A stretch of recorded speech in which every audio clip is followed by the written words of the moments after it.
Do you want to know what the best car is? We're here to help you by reviewing cars one by one. Don't forget to hit subscribe.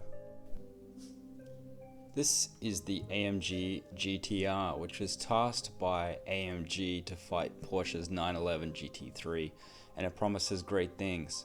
With more power, more effective aerodynamics, less weight, and a chassis honed for a serious track car, it should be the most complete, compelling, and capable car AMG has ever made.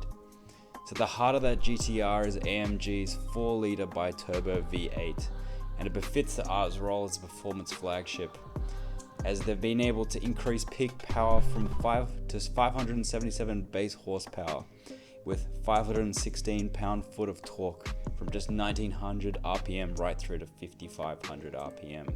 And to achieve this, the turbo internals have been modified and engine mapping revised, and boost pressure increased from 1.2 bar to 1.35. The transmission is the familiar 7-speed dual clutch paddle shift gearbox fitted to the rest of the GT range, albeit with a taller first gear. Top speed is 199 miles per hour, and 0 to 100 takes just 3.6 seconds, so it's super fast. One of the big changes is the R's active rear wheel steer system, a first for the AMG model. Up to a speed of 60 miles per hour, the wheels are turned in the opposite direction to the front wheels, increasing agility by effectively shortening the car's wheelbase. Also new to the R is a 9-way traction control system, which is controlled by a yellow rotary switch on the dashboard. Of course, being an AMG model, you can work your way through the usual suite of driving modes to tailor engine response, damping, and transmission characteristics via Sport, Comfort, Race, Race Plus, and individual modes. And of course, there's a switchable exhaust mode to bring on the Thunder on Demand via the R's striking triple exit system. Now, out on the road, the GTR feels hardcore, and that's as you'd hope, but it's a very firm car, even in comfort mode. On the plus side, that means it's sharp as a flick knife, cutting a clean line through corners and reveling in rapid direction changes. Yet thanks to the rear steer, it always feels more controlled. There's greater feel and connection too, so tapping into this dynamism and agility doesn't feel like a leap of faith. It's fun and blisteringly fast, and it doesn't rely on pure speed to deliver a memorable driving experience. However, it's the grip, traction, and balance that are truly impressive. The steering weight is moderate, perhaps even a little lighter than you expect, but you have a genuine sense of connection with the R's front end. It finds terrific bite but never feels overly responsive, so you can really lean on it. And because there's absolute unity between the front and rear ends of the car, something the GTS struggles to deliver, you can do so without fear of the tail struggling to cope with the rate of response. Accessing the performance is easy. It has a comfortable cornering balance, and it talks to you if it's not happy or you're doing something silly. Turn it loose on a closed circuit where it's possible to tap deep into one of the best action tracks in the business, and it is a revelation. In some ways, it's better than a supercar's race car for feedback and enjoyment. In terms of how this car fits into the AMG GT lineup, it's been trimmed to 3 cars, partly thanks to the introduction of the more family-friendly GT 4-door, which isn't a huge seller, but it's giving Porsche Panamera buyers something with a 3-pointed star to consider. Just as context for the lineup, the new GT starter is the S Coupe with 384 kilowatts, followed by the GTC Roadster at 410 kilowatts, and the range is now topped by this GTR Coupe with the full fat engine package of 430 kilowatts of power and 700 newton meters of torque. What we're missing now is the original basic GT, which apparently wasn't a strong enough seller, so now there's just these 3. The infotainment system is from the GT sedan as well, with a 10.25-inch standard display that includes both the CarPlay and Android Auto, and it now runs to a front-mounted parking camera, traffic sign assist, and an app-linked package. In terms of looks, it looks pretty much the same as the older models, but it's now got the Panamerica grille, which is inspired by the old 300 SL gull-wing racer that won the Panamerica road race in Mexico in 1952, and Mercedes is rolling out to all of their top-tier models. Another thing to note about the AMG GT is that it's front mid-engined, in that the weight distribution is actually a slightly rear bias 47 to 53, thanks to the gearbox sitting on the rear axle.